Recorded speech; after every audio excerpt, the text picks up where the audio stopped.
الرحمن الرحیم نحمدہ ونصلی ونسلم علی رسولہ الکریم اما بعد۔ محترم ناظرین، السلام علیکم ورحمۃ اللہ وبرکاتہ۔ امید کرتا ہوں کہ آپ تمام دوست خیریت سے ہوں گے۔ محترم ناظرین، آج ماہ سفر کی 8 تاریخ کا ایک ایسا قرآنی عمل آپ دوستوں کو بتانے والا ہوں۔ پیارے دوستو، اس عمل کے ذریعے سے آپ کا ہر ناممکن ممکن میں بدل جائے گا۔ پیارے دوستو، زمانے جاہلیت سے لے کر آج تک ہمارے معاشرے میں بھی بعض لوگ ایسے ہیں جو کہ ماہ سفر کو منحوس مہینہ کہتے ہیں۔ ایسے لوگ جو ہے اس مہینے میں شادی بیاہ اور اسی طرح پروگرامات وغیرہ جو اچھے دینی محفل ہوتے ہیں وہ نہیں کرتے۔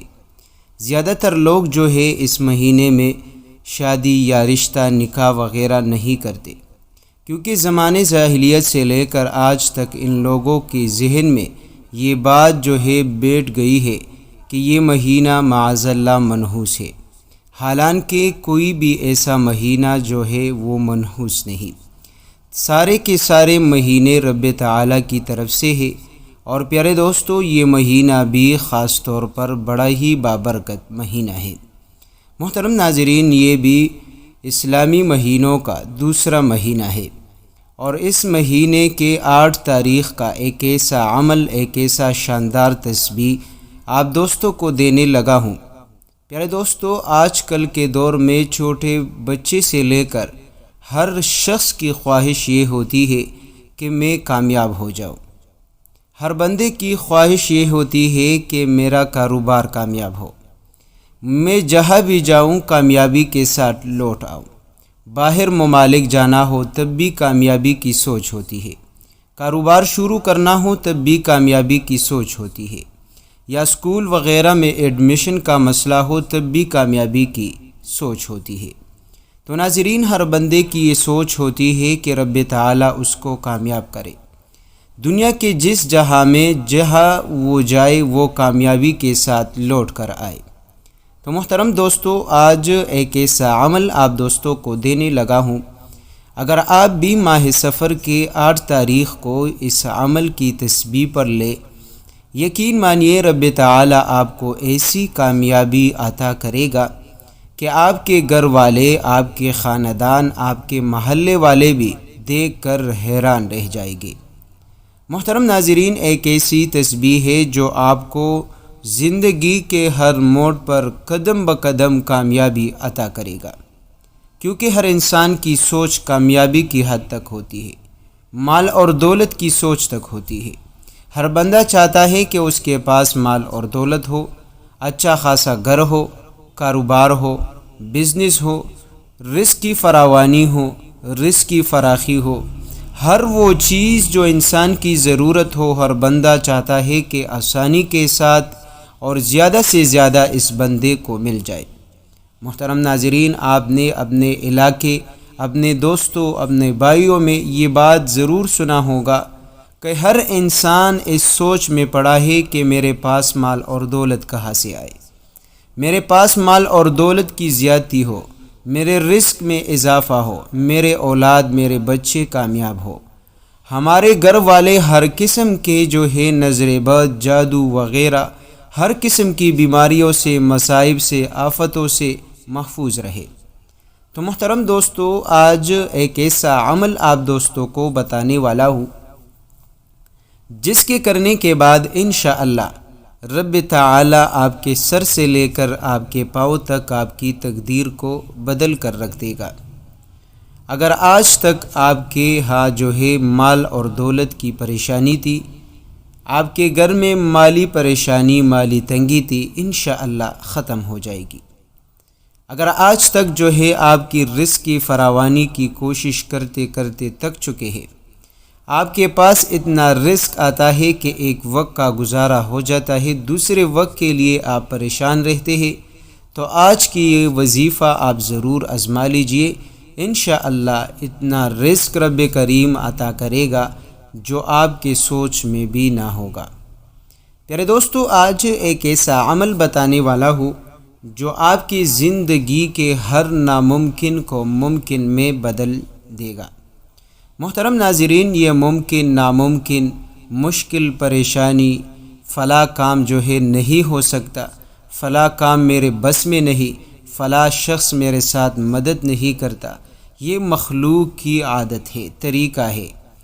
لیکن ہمارے رب کے ہاں کوئی چیز جو ہے ناممکن نہیں، اس کے سامنے کوئی چیز جو ہے مشکل نہیں، سخت نہیں۔ رب تعالی جو چاہے وہ کر سکتا ہے، کیونکہ قرآن کریم میں رب تعالی کا ارشاد ہے یفعل ما یشاء، دوسری جگہ ارشاد مبارک ہے فعال لما یرید۔ رب تعالی جو چاہے جس چیز کا ارادہ کر لے وہی کر لیتا ہے۔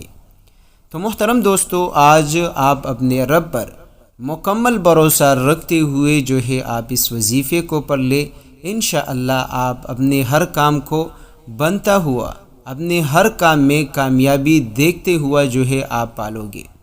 محترم ناظرین، وہ لوگ جو اپنا ذاتی گھر چاہتے ہیں، وہ لوگ جو اپنا ذاتی گھر کے لیے کئی بار جو ہے قرض لے چکے لیکن آج تک وہ اپنا ذاتی گھر نہ بنا سکے، یہاں تک کہ یہ معاملہ گھر بنانا ان کے لیے جو ہے ناممکن بن گئی ہے، تو آج ایک ایسا عمل، ایک ایسی تسبیح کا وظیفہ بتاؤں گا جو کہ آپ کے ذاتی گھر کے حوالے سے بڑا حیران کن ہے۔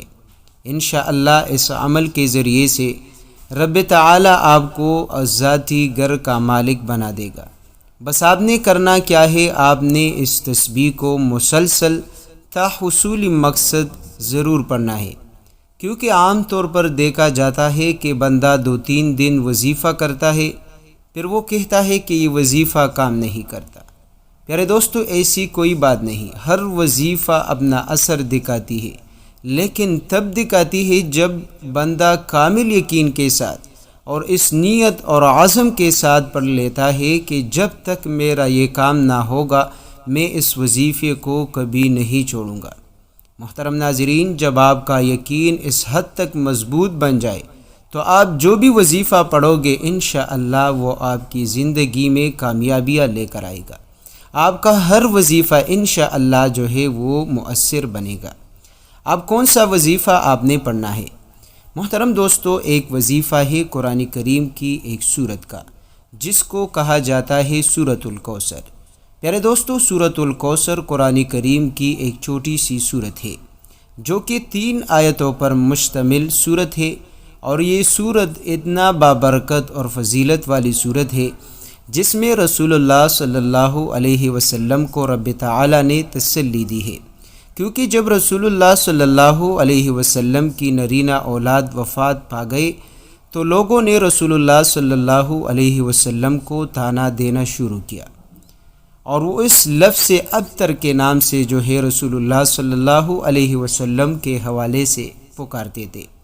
تو رسول اللہ صلی اللہ علیہ وسلم کو رب تعالی کی طرف سے تسلی اور انعامات جو کہ کوثر کے طور پر جو ہے عطا کی گئی۔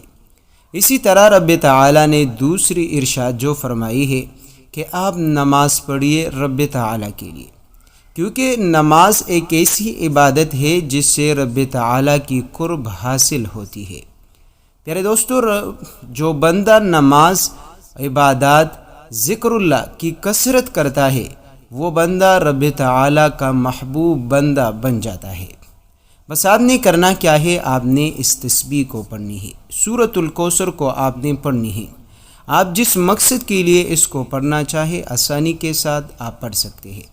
طریقہ کار آپ نوٹ کر لیجئے گا کہ آپ ماہ صفر کے 8 تاریخ سے لے کر جب تک آپ کا مقصد پورا نہ ہو، جب تک آپ کی مشکل ختم نہ ہو، جب تک آپ کے جسم سے بیماریاں ختم نہ ہو، جب تک آپ کا کاروبار نہ چل پڑے، جب تک آپ کی منہ مانگی مرادیں پوری نہ ہو، آپ نے اس وظیفے کو نہیں چھوڑنا۔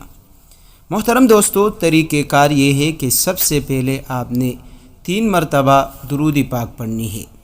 درود پاک آپ جو درود پاک پڑھنا چاہے آپ پڑھ سکتے ہیں، لیکن بہتر جو ہے وہ درود ابراہیمی ہے جو کہ عام طور پر ہم نمازوں میں پڑھتے ہیں۔ آپ اگر وہی درود پاک پڑھ لے تو زیادہ بہتر رہے گا، وگرنہ جو بھی آپ کو آسان لگے آپ وہی درود شریف پڑھ لیجئے گا۔ پیارے دوستو، اس کے بعد آپ نے جو ہے ایک تسبیح وہ استغفار کی کرنی ہے۔ محترم ناظرین، استغفار ایک ایسی تسبیح ہے جو رب تعالیٰ کی طرف سے اپنے بندوں کو ایک تحفہ ہے، کیونکہ رب تعالیٰ نے خود یہ تسبیح جو ہے اپنے بندوں کو عطا کی ہے، اور اس تسبیح کے پڑھنے کی تلقین بار بار قرآن کریم میں ذکر ہے، اور ہر نبی نے اپنے امت کے لیے ان باتوں کا استغفار پڑھنے کا ذکر کیا ہے۔ ناظرین، آپ نے کم سے کم 70 یا زیادہ سے زیادہ 100 بار استغفار پڑھنی ہے۔ پیارے دوستو، آپ استغفر اللہ بھی پڑھ سکتے ہیں، استغفر اللہ ربی من کل ذنب و اتوب الیہ بھی پڑھ سکتے ہیں، یا آپ جو بھی آپ کو استغفار سید الاستغفار آتا ہو آپ وہی پڑھ لیں، جو بھی آپ کو آسان لگے آپ استغفار پڑھ لیں۔ اس کے بعد جو ہے آپ دوستوں نے سورۃ الکوثر کو 27 مرتبہ پڑھنی ہے۔ پیارے دوستو، جب بھی آپ سورۃ الکوثر کو پڑھنا شروع کر لیں تو سب سے پہلے آپ نے اعوذ باللہ من الشیطان الرجیم بسم اللہ الرحمن الرحیم پڑھنی ہے، اور پھر آپ نے سورۃ الکوثر کو مکمل کرنی ہے۔ انا اعطیناک الکوثر فصل لربک وانحر ان شانئک هو الابتر۔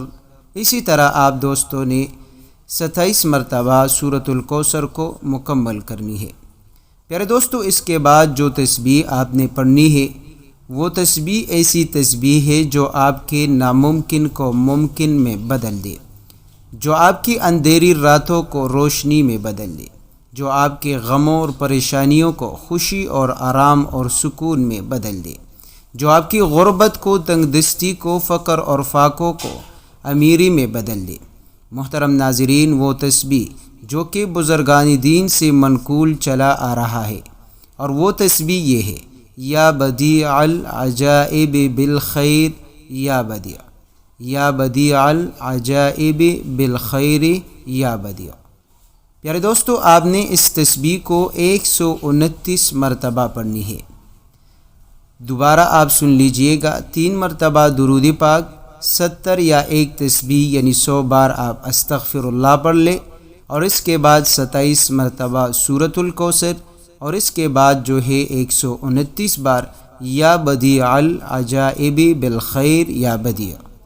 محترم ناظرین، اکثر آپ نے سنا ہوگا کہ یا بدیع العجائب بالخیر یا بدیع، یہ تسبیح بزرگان دین اس وقت بندے کو دیتا ہے جب بندے کی پریشانی حد سے بڑھ جائے، جب بندے پر مشکلات جو ہے حد سے بڑھ جائے، جب بیماری جو ہے اپنی شدت اختیار کر لے، جب دعاؤں کی قبولیت ختم ہو جائے، جب پریشانیاں روز پروز بڑھتی جائے، مال اور دولت کی تنگی حد سے گزر جائے، تو پیارے دوستو، ایسی لمحوں میں بزرگان دین بندوں کو، اپنے ماتحتوں کو یہ تسبیح دیتے ہیں کہ آپ یا بدیع العجائب بالخیر یا بدیع پڑھ لیا کریں۔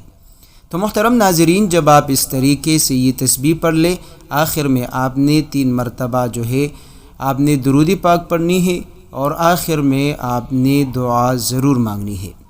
محترم ناظرین، یہ وہ عمل ہے جو کہ آپ کو چند ہی روز میں مالا مال کر دے گا، جو آپ کے لاکھوں کروڑوں کا قرض انشاءاللہ ختم کر دے گا، جو آپ کی زندگی سے ہزاروں پریشانیوں کو دور کر دے گا،